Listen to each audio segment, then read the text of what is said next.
entre tes frères un prophète comme moi. Vous l'écouterez. Il répondra ainsi à la demande que tu fis à l'Éternel.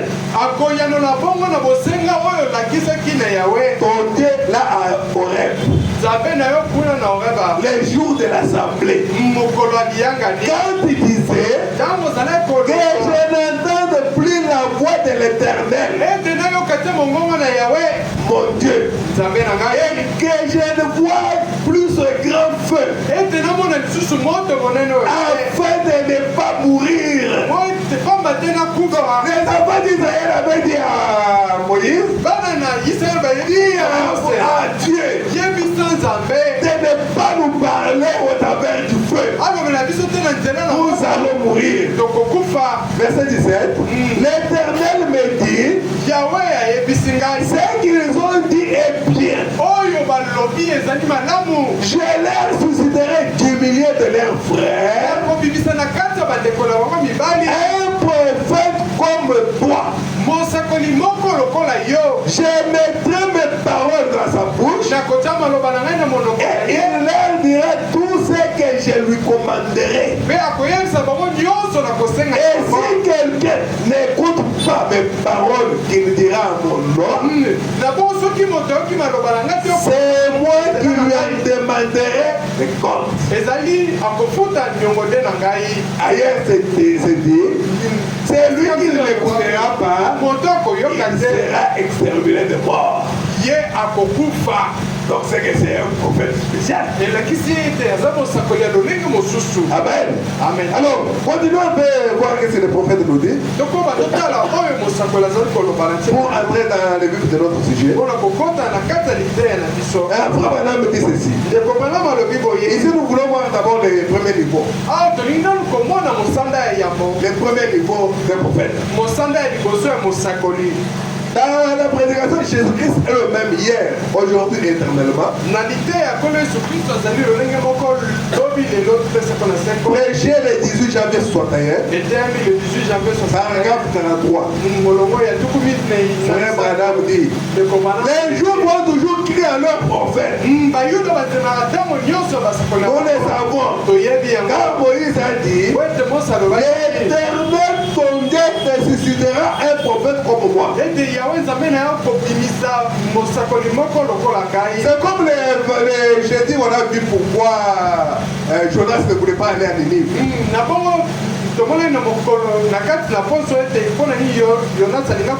Abraham nous dit que Jonas c'était un juif. Il était un prophète juif. Et les Ninivites c'était les gens des nations. Il croyait que les Ninivites n'entendent pas sa prédication. Et il ne voulait pas s'associer aussi aux nations. Rappelez-vous aussi de Pierre. Quand Dieu lui a dit d'aller chez Corneille, Dieu a commencé par lui donner une vision. Il lui a dit tire ça et mange. Il a dit oh non Seigneur, je ne peux pas manger ce qui est souillé. Et le Seigneur lui dit n'appelle pas souillé, c'est que moi j'ai sanctifié. Pas chez Corneille. Corneille était un Romain. Et Pierre ne voulait pas aller là-bas. Et quand bien même Dieu lui a dit d'aller, il est parti. En revenant, nous avons vu que Jean, Jacques et tous les autres apôtres ont commencé à les menacer, à lui dire pourquoi tu es allé t'associer aux païens. C'est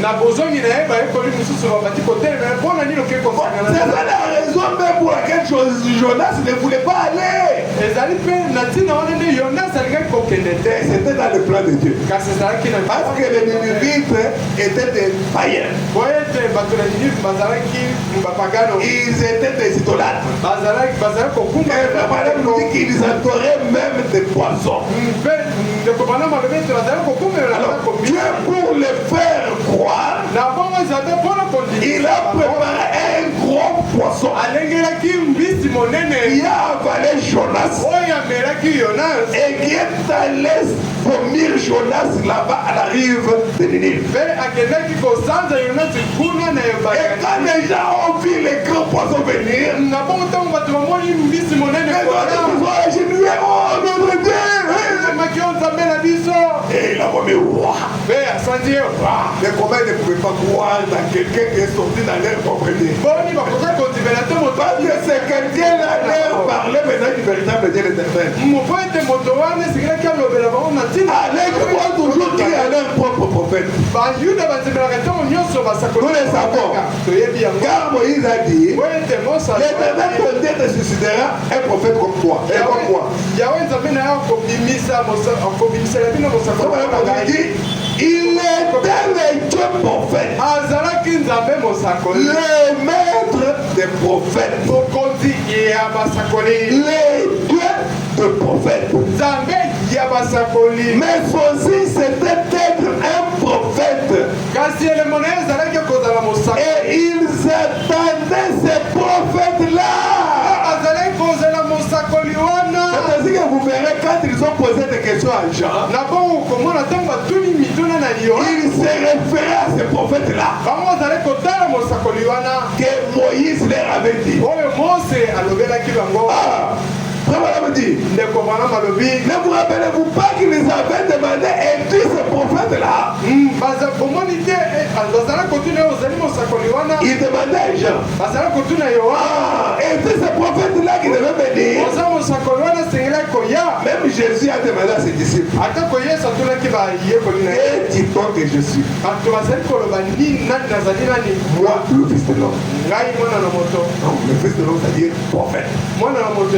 Qu'est-ce que les gens disent de moi, prophète? Je suis un prophète comme tous les autres. Bien, c'est comment? Qu'est-ce que je dis?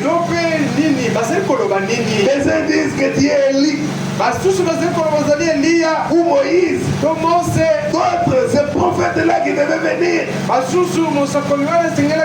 Ils savaient qu'ils devaient être prophètes. Et quand Simon Pierre, lorsqu'il lui a dit, il y a Simon. Lorsqu'il a dit à Simon Pierre, il y a Simon. Le nom de ton père c'est Jonas. Simon a très vite reconnu que c'était le prophète dont l'avenir avait été prophétisé. Pourquoi? Parce que son père lui avait enseigné cela. Il lui avait parlé. Quand le Messie viendra, il sera un prophète. Et voilà les signes qu'il aura. Il va discerner même les pensées de cœur. Et quand Jonas arrive, la première fois qu'il le voit, André, son petit frère est allé l'appeler. Oh, toi tu t'appelles Jonas. Non, tu t'appelles Simon plutôt. Oh, salut, Simon. Et ton père c'est Jonas. Oh. Mais où est-ce qu'il aille? Alléluia. Et c'était fini pour lui. Il savait ce qu'il devait l'accompagner. Il savait que c'était Dieu. Les signes d'un prophète. Amen. Amen. Les Juifs attendaient ces prophètes-là. C'est-à-dire que nous allons voir dans la Bible. Il faut poser cette question-là à Jean. Nous, avec vous, nous savons que Jean, c'est un prophète. Les gens leur a dit non. A-t-il menti? Madame dit non. A dit la vérité. Il connaissait ce que est de demandé. Si vous pouvez prendre dans Jean chapitre 1er, verset 19 jusqu'à 23. Voici les témoignages des gens lorsque les Juifs envoyèrent de Jérusalem des sacrificateurs et des Lévites pour lui demander toi qui es-tu.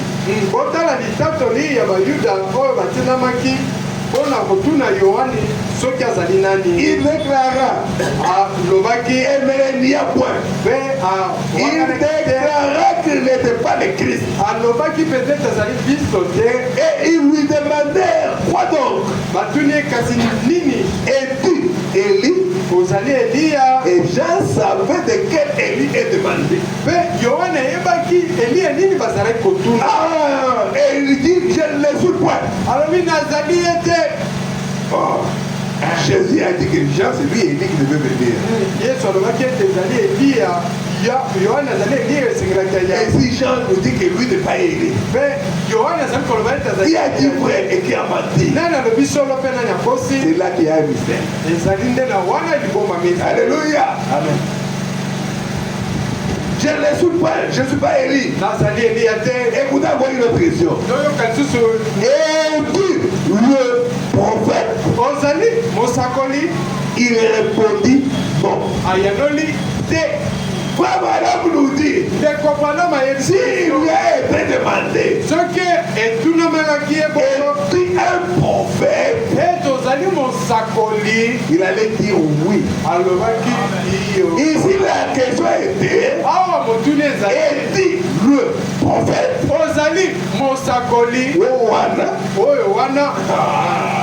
Parce que là c'était l'article défini. Est-il le prophète? Il a dit non. Et il lui dit alors, qui est-il? Afin que nous donnions une réponse à ceux qui nous ont envoyés. Que dis-tu de toi-même? Sur quelle écriture t'identifie dans la Bible? Moi, dit-il, je suis la voix de celui qui crie dans le désert. Je suis Ésaïe 40 accompli. Ésaïe chapitre 40 a parlé de la voix qui criait dans le désert. Applaudissez le chemin du Seigneur. Comme a dit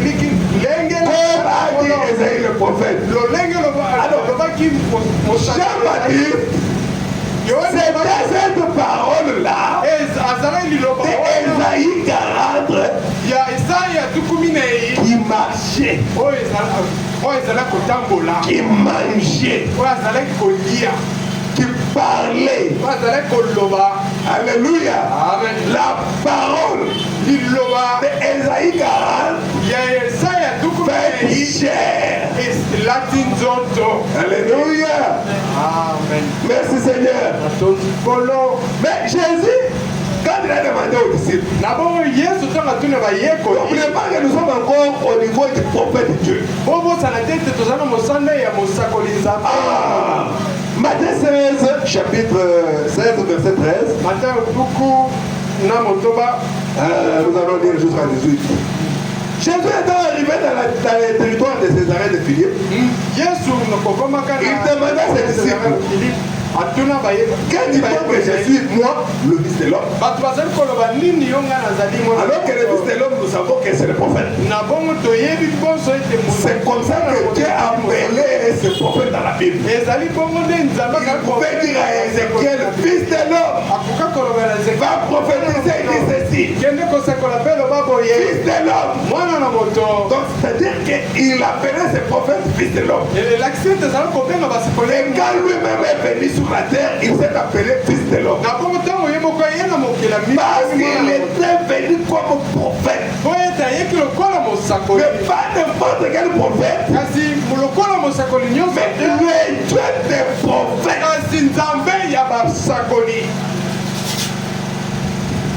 Qu'est-ce que les gens disent de moi, le Fils de l'homme? Ils répondent, les gens disent que tu Jean-Baptiste, les autres Jérémie, ou les prophètes. Et vous leur dites, qui dites-vous que je suis? Ah, vous dites, qu'est-ce que vous dites? Simon Pierre répondit, qui est le Christ, le Fils du Dieu vivant. Et Jésus a dit, Pierre, c'est dit la chair et le sang qui t'a révélé cela. Qui est le Christ. Le Christ, ça veut dire loin.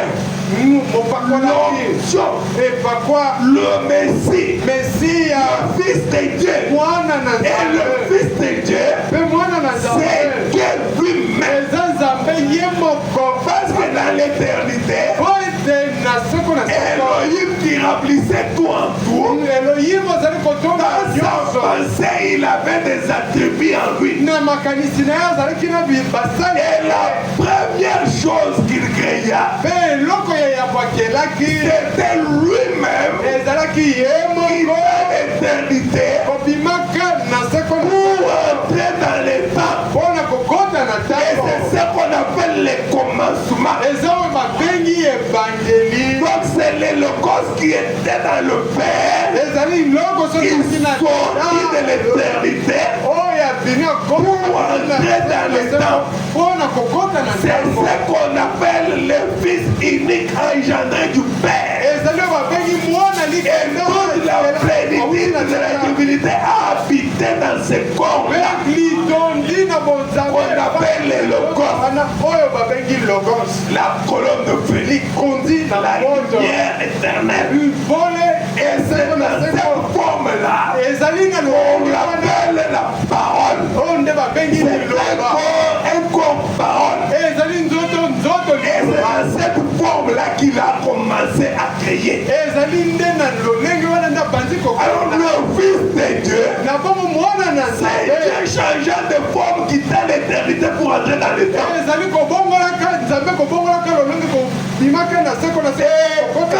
Pierre a dit que tu es le Christ, le Fils du Dieu vivant. Et c'est ce que même les Israéliens, les Juifs ne voulaient même pas entendre. Quand ils disaient que je suis le Fils de Dieu, les Juifs prenaient les pierres pour commencer à les lapider. Parce qu'ils savaient que le Fils de Dieu, c'est Dieu lui-même. Alléluia. Et quand il est venu comme Fils de l'homme, il était un prophète. Non seulement c'est là, les dieux des prophètes. Notre Seigneur Jésus-Christ. Alléluia. Amen. Vraiment la question-réponse numéro 2. Je sais qu'il fait chaud, dès qu'il est tout enregistré, on arrête. Il nous reste à peu près 35 minutes. Amen. Question-réponse numéro 2. Du 23 août 1964. Paragraphe 47. Ah, qu'est-ce que frère Branham nous dit? Ah, vous savez, la parole vient au prophète. Ah, la parole vient toujours au prophète. Mais avec Jésus, qu'est-ce qu'il s'agit? Il était différent des prophètes. Parce que lui-même était la parole. Et lui-même était Dieu. Il était le prophète. Les tout étaient une seule personne. Paragraphe 47, député. Il était le prophète Dieu. Son serviteur. Dieu, le prophète. Auparavant, il y avait des prophètes de Dieu. Des prophètes de Dieu. Mais celui-ci est Dieu le prophète. Non pas le prophète de Dieu. Il y a Malachie. Jérémie, Esaïe, Élie, etc. Mais celui-ci était Dieu le prophète. Et non pas le prophète de Dieu. Jésus n'était pas le prophète de Dieu. Il était les deux prophètes. Ou les prophètes Dieu. Frère Branham dit, mais saisissez-vous maintenant. Tous les prophètes qui avaient donc tous les prophètes qui avaient en partie typifié sa vie ont rappelé leur rôle.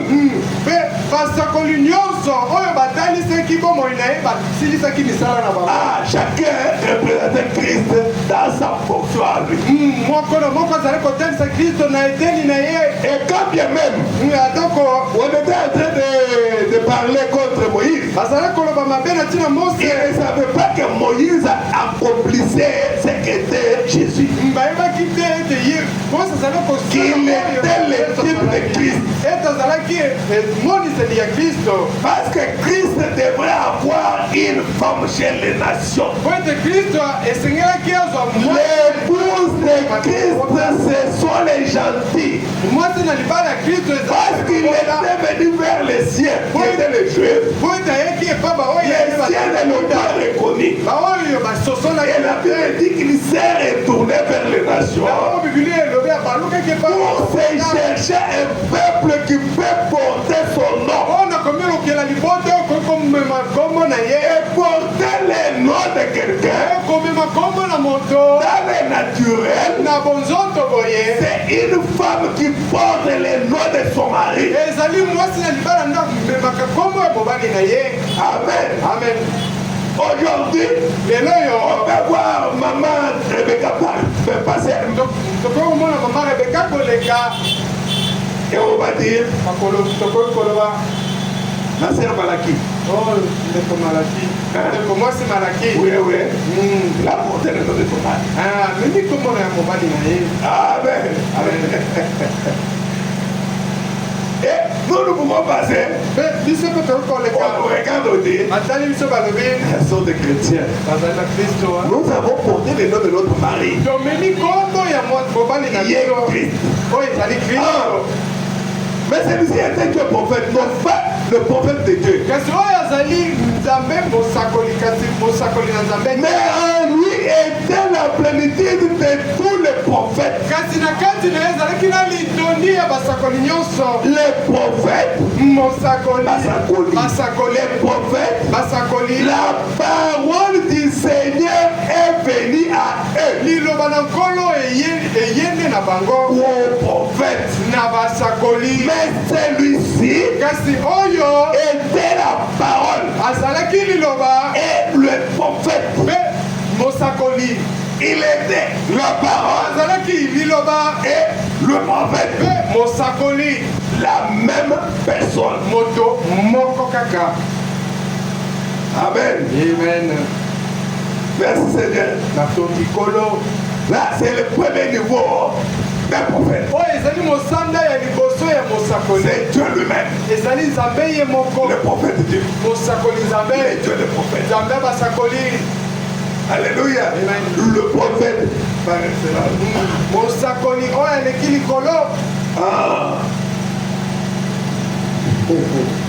Pierre lui a eu cette grâce-là d'être enseigné par son père. Et c'est comme ça que Pierre l'avait reconnu. On sort de paix pour avoir un peu de temps. Qu'est-ce que Frère Branham nous dit?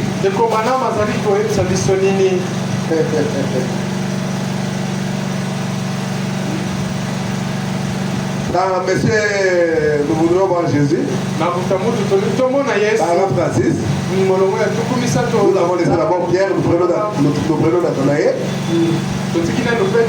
Il a dit, il lui a dit qui il était et qui était son père. Là c'était Pierre. Oh Nathanaël, il sait que prophète envoyé de Dieu.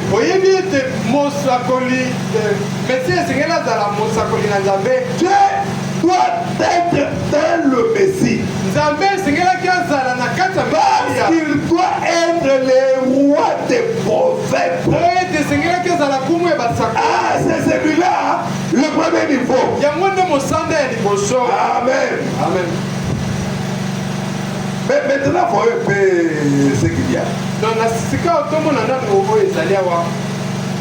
Prenons le deuxième niveau des prophètes. Et peut-être on va s'arrêter à ce niveau-là. Parce que quand on dit prophète, Jean était prophète. Ézéchiel était prophète. Moïse était prophète. Nous les prenons tous au même niveau. Non, le niveau du frère. Oh, madame, c'est un prophète. Tu vas comparer avec Michel. Ou bien avec Amos. Ou bien avec Abakouk. Non. C'est différent. Amen. Amen. Écoutez. Nous avons dit que le deuxième niveau des prophètes, ce sont les prophètes de l'Alliance.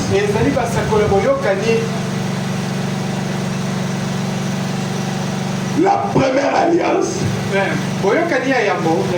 qui était l'Ancien Testament, Dieu devait envoyer un prophète qui devait être précurseur de la première venue de Christ. Et quand il doit revenir pour la seconde fois, il doit y avoir un autre prophète comme précurseur. C'est ça les deux prophètes de l'Alliance qui existent.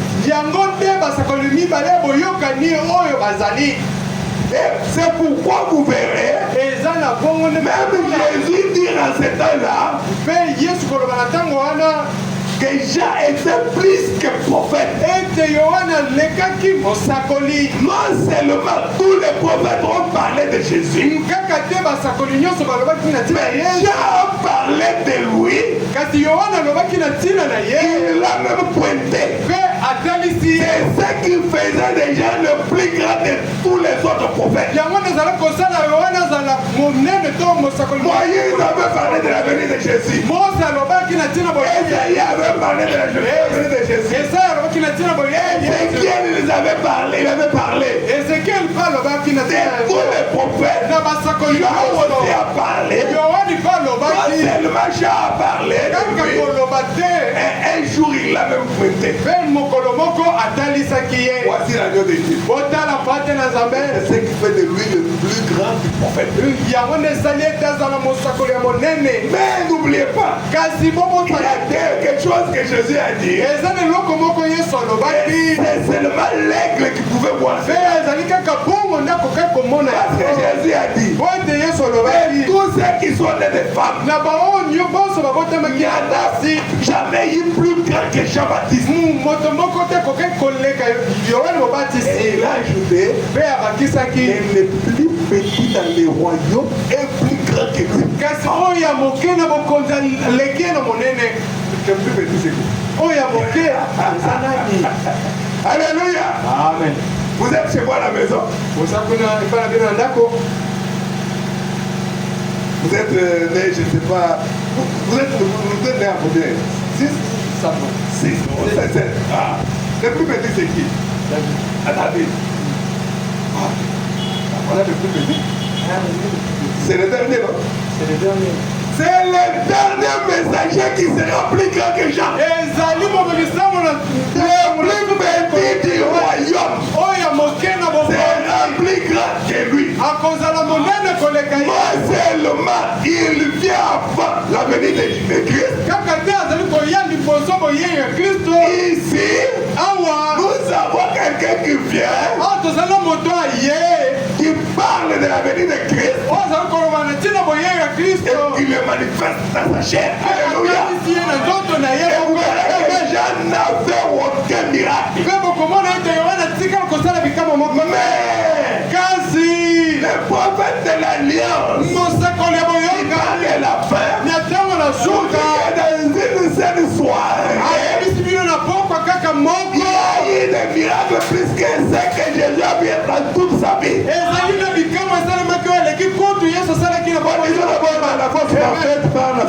parfaite.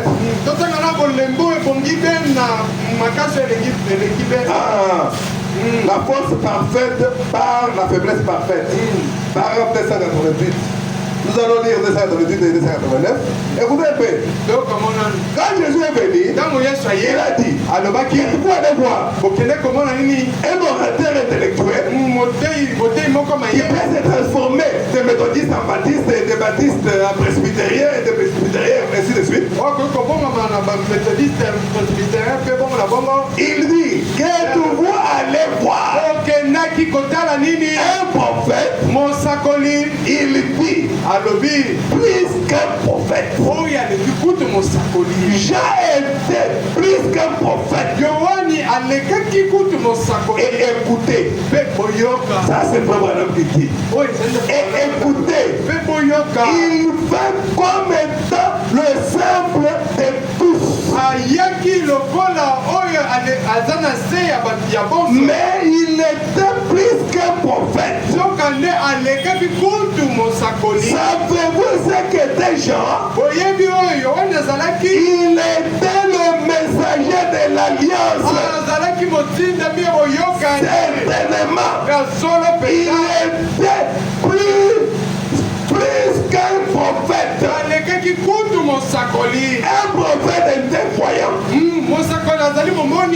voit les choses. Jean l'était aussi. Mais il était plus que ça. Il faut des prophètes différents. Tous les prophètes ne sont pas le même. Un prophète est un voyant. Il voit les choses. Jean l'était aussi. Mais il était plus que ça. Il était le messager de l'alliance. Il dit oui. C'est celui dont il est écrit. J'envoie mon messager devant ta face. C'est ce qu'il était. Il était le messager de l'alliance, certainement. Il n'y avait pas un autre prophète qui était messager de l'alliance.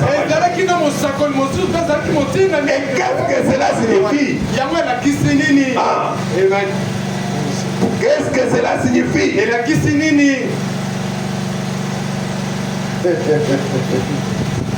Jean-Baptiste connaissait sa mission. Il ne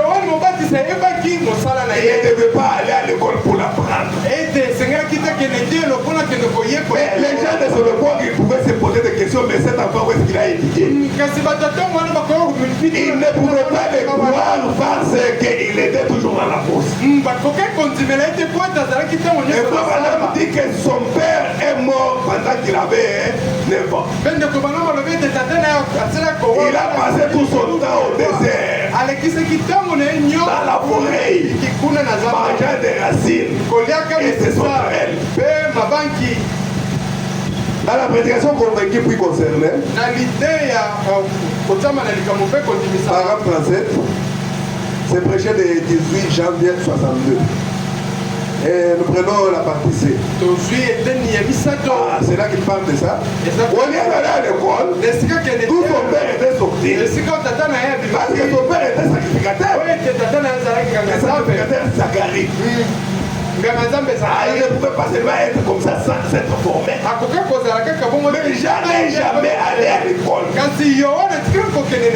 Il savait qu'il avait reçu un appel dans sa vie. Il savait qu'il devait présenter le Messie au monde. En effet, il devait le précéder. Et il ne pouvait y avoir d'erreur là-dessus. C'est ce qu'était Jean. Le prophète de l'Alliance. Amen. Et voilà, nous dit, le prophète de l'Alliance, c'est le prophète qui fait les bons entre. Une génération est le Messie. Une génération est le Christ.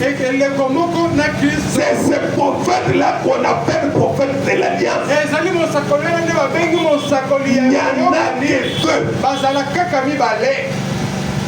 Dans la prédication de Jésus-Christ, n'est pas bien aujourd'hui pour toujours. C'est prêché le 6 août 1955. 6 août 1955. Paragraphe 9. Ensuite, nous allons lire dans Combattre ardemment pour la foi.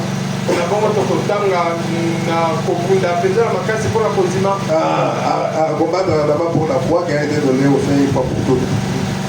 C'est prêché le 19 avril 1956. Commençons d'abord par Jésus-Christ le même. Paragraphe 29. Madame dit, eh bien, s'il faut prendre le Nouveau Testament, il nous faudra commencer tout au début du Nouveau Testament. Le premier, c'est lui qui a servi de pont entre l'ancien et le nouveau. C'était Jean-Baptiste. C'est pourquoi on l'appelle le prophète de l'Alliance. Moïse ne l'a pas fait. Ézéchiel n'a pas fait ça. Même pas Élie de Tisbite. Ils n'ont pas fait ça. Mais Jean était plus que prophète.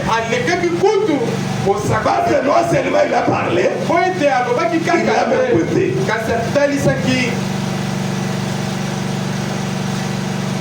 Celui qui a servi de pont entre l'Ancien et le Nouveau Testament, c'est Jean-Baptiste. Et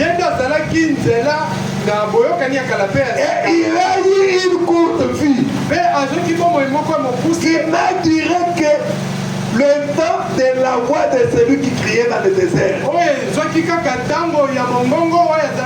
préparer la voix du Seigneur. 6 mois de prédication. Jean était le plus grand de tous les prophètes. Écoutez, parce que les autres ont parlé de Jésus, mais Jean a dit, voici l'agneau de Dieu qui ôte le péché du monde. Est-ce que vous avez compris pourquoi Jean était le plus grand de tous les prophètes?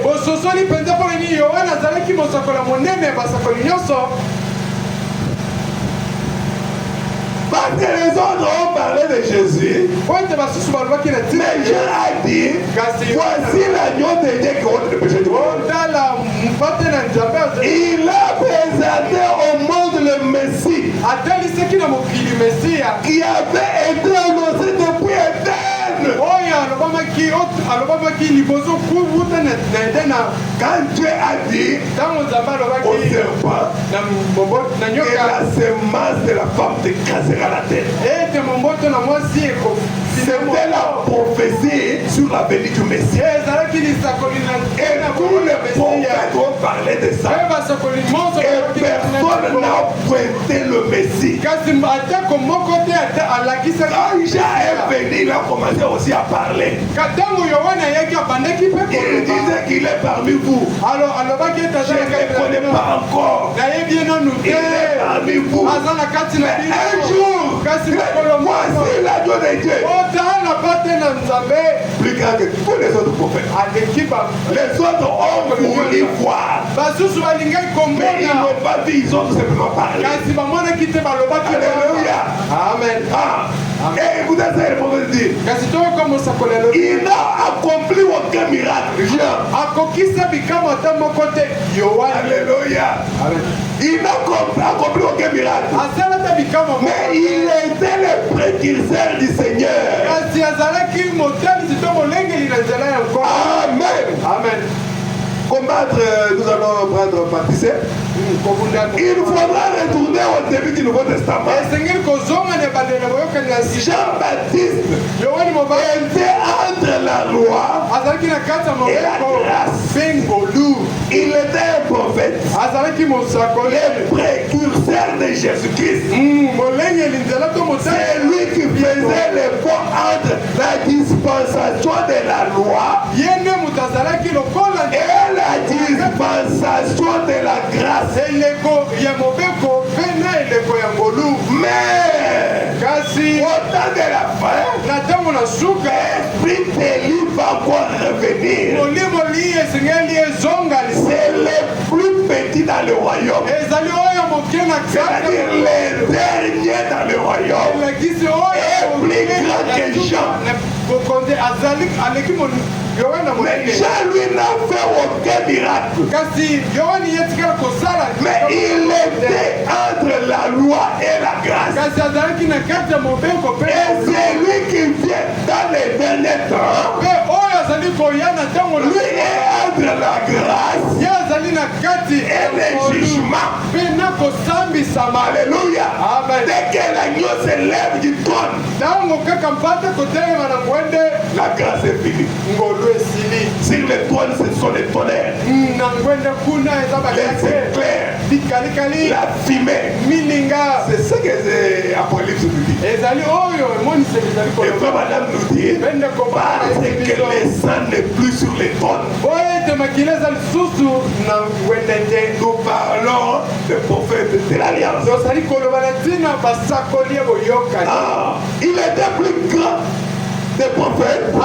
alekaki basakoli Car nyonso Jésus l'a dit, po ete yesu et il n'a jamais accompli de miracle. mpe atikali kosala bikamwa te Seulement, kaka la raison pour laquelle il était le plus grand, ntina oyo azalaki ya monene c'est koleka qu'il lui avait été donné le privilège de présenter celui dont les autres prophètes avaient annoncé la béni. eza ete ye azwaki kaka litomba ya kotelisa moto oyo basakoli nyonso batikala koloba na ntina. Vous voyez pourquoi j'ai été le plus grand de tous les prophètes.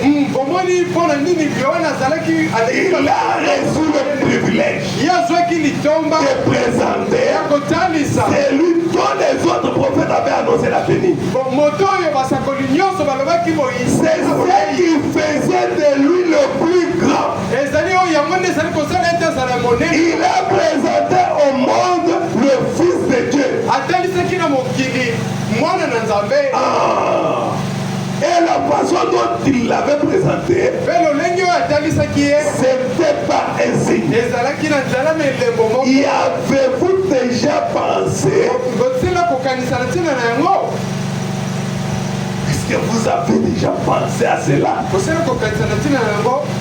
Alléluia. amen.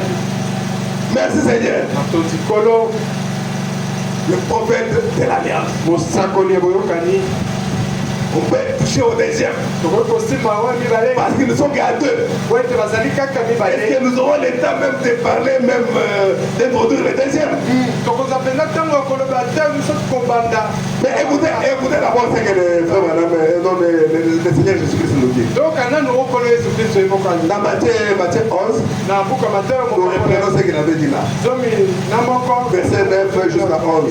molongo ya libwakino Que vous donc allez voir okenda komona un prophète mosakoli qui vous tige iyo est plus qu'un prophète. oyo ekutaliki Car mosakoli c'est lui dont il est écrit. po ete Voici j'envoie mon messager devant ta face pour préparer ton chemin devant toi. mpona kolengela nzela liboso na yo. Je vous l'ai dit en vérité. nazali koyebisa bino na Ah, bosolo écoutez maintenant ce que je vous dis. toyoka sika Je vous l'ai dit en vérité. nazali koyebisa bino mpenza Parmi ceux qui sont nés de femmes, na kati ya baoyo babotemi na bato il n'en a point paru de plus grand que Jean-Baptiste. moko te atikala kobima oyo aleki ya yohane mobatisi. Cependant, nzoka nde le plus petit dans les royaumes des cieux est plus grand que lui. oyo ya moke koleka na bokonzi ya lola aza monene. Est-ce que vous saviez qu'il y a un plus grand que Jean-Baptiste?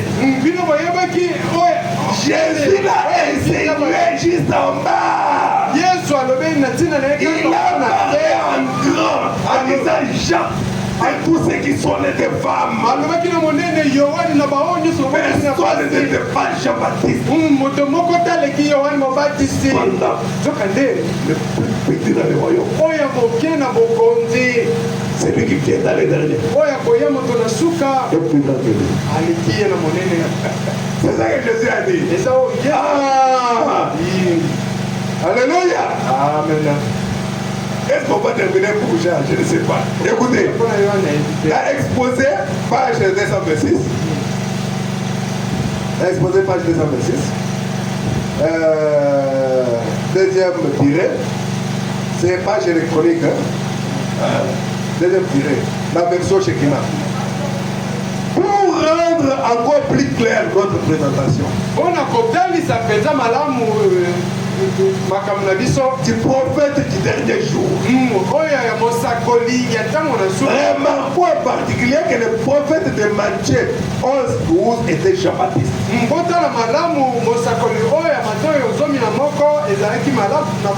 Les mêmes qui étaient prédits dans Malachie 3. Voici, j'enverrai mon messager, il préparerait le chemin devant moi. Et soudain entrera dans son temple le Seigneur qui est pour chercher. Et quand le Seigneur, que les Juifs appelaient Seigneur, la colonne de feu, et tendra à Jésus, et elle ne savait pas. C'était au Jourdain. Et elle les attendait qu'il entre dans le temple. Ils attendaient le Messie. Peut-être qu'il pouvait naître différents sacrificateurs. Mais la manière de faire de Dieu, c'est différent. Ah. Alléluia. Amen. Et quand Jésus leur demandait qu'est-ce que vous êtes allé voir, il a dit de tous ceux qui sont nés de femmes, n'avait jamais paru plus grand que Jean-Baptiste. Cependant, le plus petit dans le royaume est plus grand que lui. Et le frère Branham dit, cela est déjà arrivé. Cela s'est passé. C'est terminé. Le plus grand que Jean-Baptiste, c'est déjà arrivé. Ah, il dit que c'est déjà passé. Ah, écoutez ce que Frère Branham dit. Parce qu'il ajoute, il dit que c'est terminé. Mais notre texte maintenant dans Malachie 4. Car voici les jours viennent, tous les hauteurs, tous les méchants seront comme des choses. Les jours qui viennent les embarrassera, dit l'Éternel des armées. Et Frère Branham nous dit, après le départ de Jean-Baptiste, Dieu n'a jamais détruit le monde par le feu. Alléluia. Amen. Et ce n'était pas ça la mission des gens. Alléluia, alléluia. Amen, amen. Voyez-vous, immédiatement après la venue de cet Élie, de Malachie 4, la terre sera purifiée par le feu. Et les méchants réduits en cendres. Cela ne s'est bien n'entendit pas produit du temps des gens. L'Élie de son époque. Il dit que quand Élie de Malachie revient, après son départ, ça sera le monde qui est brûlé par le feu. Amen. Amen. Mais cela ne s'est pas produit du temps des gens. L'Esprit de Dieu qui a prophétisé la venue du messager de Malachie 4 ne faisait que répéter la déclaration prophétique qui a déjà été faite par Ésaïe 40. Ah. Alléluia. Amen. Disons un peu ce que le prophète dit. Je vois les courants qui est déjà parti. Et puis, on va terminer par là. On prend trois brochures. Donc, l'essence, il faut toujours les préparer bien avant. Il ne faut pas commencer à chercher les jours qu'on a culte. Il faut le faire même le matin, même un jour avant. Il y a toujours un indicateur au niveau du couple là qui montre le niveau de l'essence. Et l'essence va bientôt se terminer. Quand on a le véhicule, souvent quand tu fais une panne comme ça, tu connais comment on appelle ça?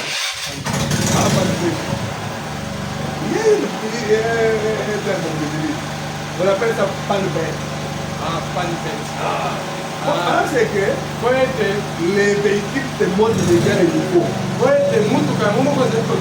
te montre déjà les niveaux de l'essence. Et si tu arrives à faire cette panne, les gens ne disent pas ça, c'est une panne sèche que tu as fait, c'est une panne bête.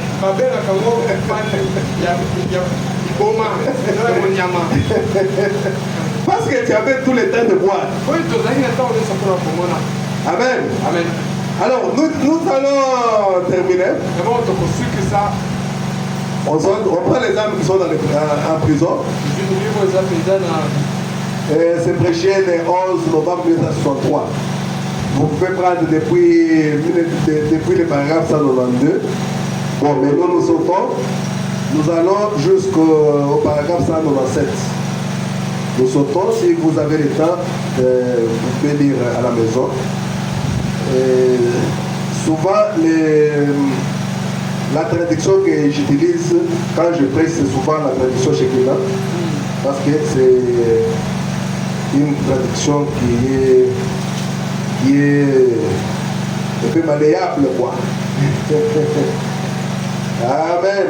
Amen. Nous allons lire dans les âmes qui sont en prison.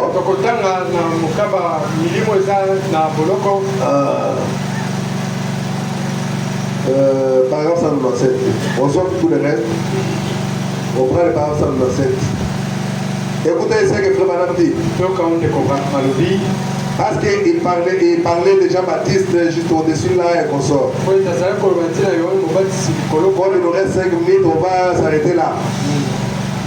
Il dit, c'est le genre d'homme que Dieu suscita pour ces jours-là. Élie, un rustre, Jean, de même. Voyez-vous, l'esprit d'Élie était sur Jean. Et il dit que lorsqu'il reviendra les jours de la femme, cet esprit s'élèvera de nouveau avant la venue du Seigneur. L'esprit qui est précurseur de la venue de Christ, c'est l'esprit d'Élie. Et il s'élèvera de nouveau avant la venue du Seigneur. Quand la terre sera brûlée et que les justes marcheront sur les cendres de méchants. Il a de nouveau promis en ces jours. Remarquez, le Saint-Esprit a promis cela. Cela correspond au temps dans lequel nous vivons. Il doit s'élever quelqu'un. Cela doit arriver. Car c'est ainsi dit le Seigneur. Malachie 4. C'est exactement les signes qu'il a annoncé. Juste avant la venue du grand et redoutable jour de l'Éternel.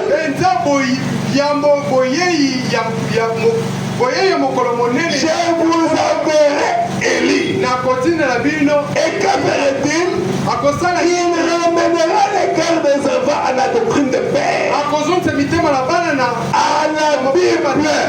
Il enlèvera ces différences dénominationnelles pour les ramener à la Bible. À Dieu, c'est ce qu'il fera. Remarquez dans quel temps glorieux nous vivons. Cela doit se répéter en ce temps. Mais avant que le Messie mais vienne dans sa chair. Alléluia. Amen. Je vous envoie Élie le prophète.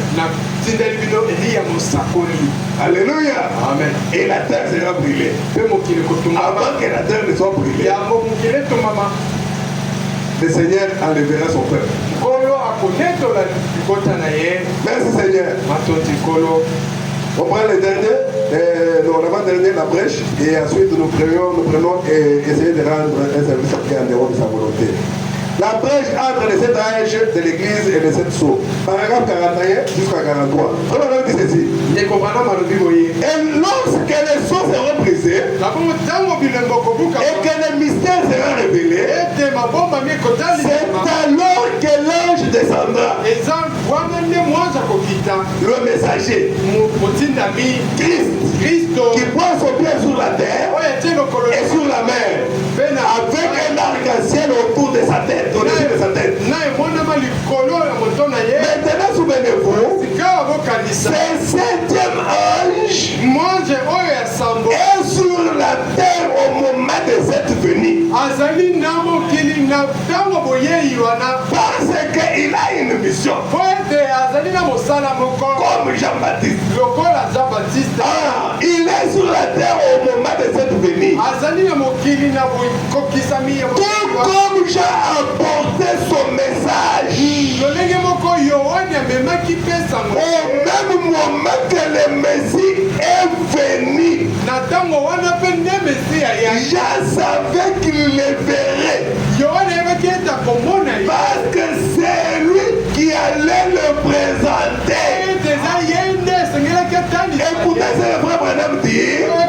Et nous comprenons bien d'après les Écritures, dans Malachie 4, qu'il doit venir quelqu'un semblable à Jean. Amen. Amen. Il va jouer le pont. Alléluia. Amen. Qui va relier les deux. La grâce et le jugement. Parce que quand il vient avec le message de grâce. Pour ceux-là qui vont croire, qui vont le recevoir. Et en même temps, le feu vient après lui. Le jugement. Et nous comprenons bien d'après les Écritures, dans Malachie 4, qu'il doit venir quelqu'un semblable à Jean. Et Élie. Élie à qui la parole de Dieu peut venir. Et c'est lui qui doit révéler par le Saint-Esprit tous les mystères de Dieu et ramener la foi des enfants à la foi des pères apostoliques. Rétablir tous les mystères qui avaient été sondés au cours de ces années. C'est ce que la parole déclare. Je suis seulement responsable de ce qu'elle dit.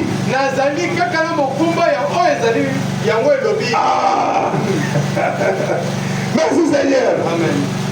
Mais pourquoi le Seigneur Jésus-Christ pouvait dire? Je pense que prochainement on peut voir ça. Mais voyons un peu quelque chose. Pourquoi il pouvait dire? On termine par là, il est 12h02. On a fini. Amen. Écoutez ce que le Seigneur dit. Rendre service à Dieu sans que ce soit sa volonté, sans que ce soit la volonté de Dieu. Paragraphe 27, qu'est-ce que je dis? Prêcher le 27 novembre 1965. Paragraphe 212. Écoutez. Frère dit. Oh! Il a promis cela. Cela montre que la Bible est vraie. Jusqu'à ce jour. Ainsi que Sodome et Gomorrhe. Ce n'était pas Élie. C'était l'esprit de Dieu sur Élie. C'est ainsi que Frère Branham dit, Dieu aime toujours toujours utiliser l'esprit d'Élie. Et que cet esprit rentre sur la terre 5 fois. Avec Élie lui-même le Tishbite, avec Élisée, avec Jean-Baptiste, avec William Branham, avec Élie et Moïse qui vont chez les Juifs. Or il a promis. C'est la montre que la Bible est vraie. Jusqu'à ce jour, ainsi que Sodome et Gomorrhe, ce n'était pas Élie. C'était l'esprit de Dieu sur Élie. Élie n'était qu'un homme. Bon, on a eu d'Élie. Des par-dessus d'Élie. Des manteaux d'Élie. Et tout d'Élie. Mais l'Élie d'aujourd'hui, c'est le Seigneur Jésus-Christ. Alléluia. Voilà pourquoi le plus petit dans le royaume sera plus grand que lui. Élie d'aujourd'hui, c'est le Seigneur Jésus-Christ. Il doit venir selon Luc 17, 30. Le Fils de l'homme doit se révéler parmi son peuple. Pas un homme, Dieu, mais ça viendra à travers un prophète. Ça, Jean-Baptiste ne l'a pas réalisé. Jean-Baptiste ne pouvait pas dire il est ici. Et pour vous prouver, je vais vous tourner le dos. Ça, Jean-Baptiste ne l'a pas fait. Mais Élie de Malachie 4, les plus petits dans le royaume, la dernière étoile dans la main de Dieu, est plus grand que Jean. Alors nous trouvons qu'il y a deux prophètes majeurs, des prophètes de l'Alliance. D'abord les prophètes de Dieu, ou les dieux des prophètes, ou les prophètes des prophètes, qui est le Seigneur Jésus-Christ. Il est l'unique, le seul.